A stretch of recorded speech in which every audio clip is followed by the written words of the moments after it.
guy's got his lights left on. What? Why? I guess as security for this camp, it might be my job to turn that off. I have no idea. But I'm gonna do it anyways. Chevy drivers. That's it. Where's the buttons?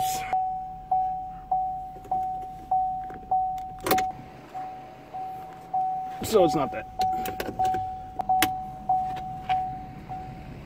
Alright, we're good. I'm doing a giveaway when I get to 1,000 subscribers. Make sure you are subscribed.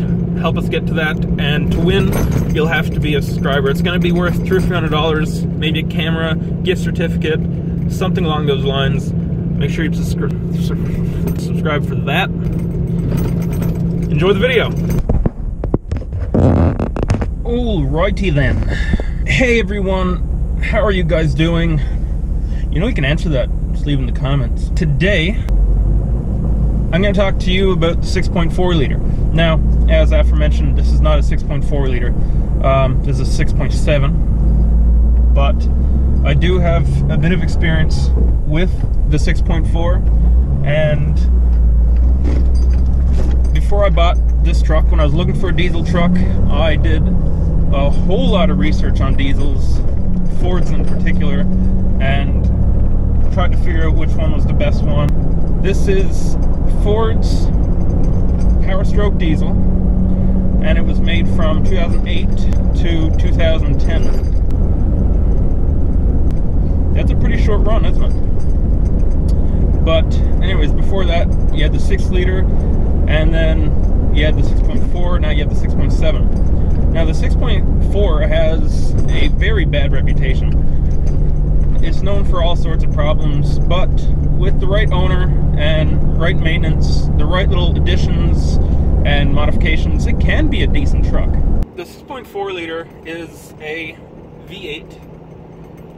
It's a not a twin turbo, but a sequential turbo.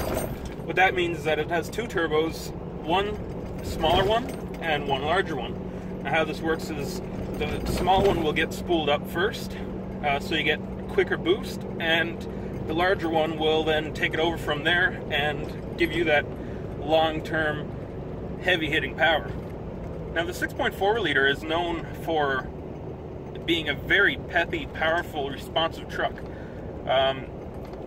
It is one of the most capable motors in terms of tuning. They can be tuned up to, I don't know, a lot of horsepower, up in the 1,000 range, 1,200. And as for torque, well, all of the torque.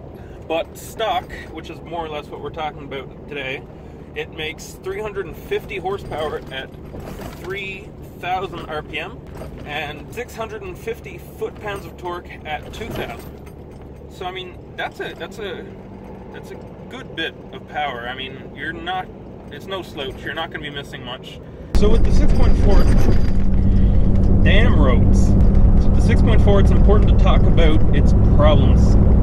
There's quite a bit of them. And not only are there a lot of problems, I mean, you can deal with problems, right? These are catastrophic, like 5-digit problems, like they're big problems. We're talking into the tens of thousands. The truck has a lot of problems from the 6 liter plus more. Some of them are oil dilution. Oil dilution is when fuel goes into the oil. Now this can cause problems if there's too much. Pistons can start slapping against the oil. It can get into the combustion chamber, and it's just very bad for the motor. This is caused by the DPF system, the diesel particulate filter. To clean this filter, it just burns the soot. And what you get from this is a lot of extra fuel. It injects fuel into the last 2 cylinders, number 7 and 8. This makes it so that so much fuel is put in there that it's actually getting past the piston rings and down into the oil. After so many regens, it just makes oil. The 6.4 is really good at making oil. Another common problem is cavitation of the water pumps, the back of it. This will get chewed out to the point where water from your cooling system will eventually get right into the oil and right into the motor. This can cause a whole bunch of problems, as you could expect. The HPFP, the high pressure fuel pump, these are known to have problems, from wire chafing to just an unreliable little rig. And this can cause problems because when this thing fails, it can take out your entire fuel system, and if you're unlucky enough, your entire motor. Another problem, though, fuel water separator. These diesels have something on them, it's a filter that filters the water out of the fuel. This is really important on diesels because of the high pressure systems. The fuel gets put into an immense amount of pressure so that it can inject fuel into the combustion chamber at top dead center. That's how a diesel fires. Now with the spark plug, but with all this pressure inside of the cylinder, it has to inject fuel into that. So water and fuel is detrimental to the whole entire motor and system. So when this fails to separate the water, well, kaput, you're done. Another problem in the 6.4 is rocker arms. The rocker arms is what opens and closes the valves for the exhaust and the intake. It's a bit more complicated, but to let air and fuel into and out of the cylinder, there's valves. These valves are pushed on by rocker arms, which are pushed on by push rods that run on a crank propelled camshaft. Hope you get the idea. So these things break. Now when these things break, metal gets into your motor, into your oil, destroys everything, takes out valves. You can drop a valve into the motor then. I mean, it just on and on and on. The whole thing just gets destroyed. 6.4s have a lot of blow-by. Not really sure why, but a lot of this pressure created in the combustion chamber just goes right past the piston, and that causes a lot of carbon buildup, and same thing, oil dilution, a whole bunch of problems. Alright, so another absolutely terrible thing about the 6.4 liter is that it's a throwaway motor. When things go wrong in this thing, the whole thing just goes to shit. The block gets ruined, the heads get ruined, the pistons, rods, the crank, everything just grenades. Very seldomly would you be able to actually get a 6.4 liter, blow the motor in it, and just replace the heads, replace the cylinders, or replace the block. Usually the whole thing has to go and it's just all destroyed. Fixing these things can get very expensive very quickly. However, there are things you can do. It's not a complete throwaway truck. You can add reliability to it.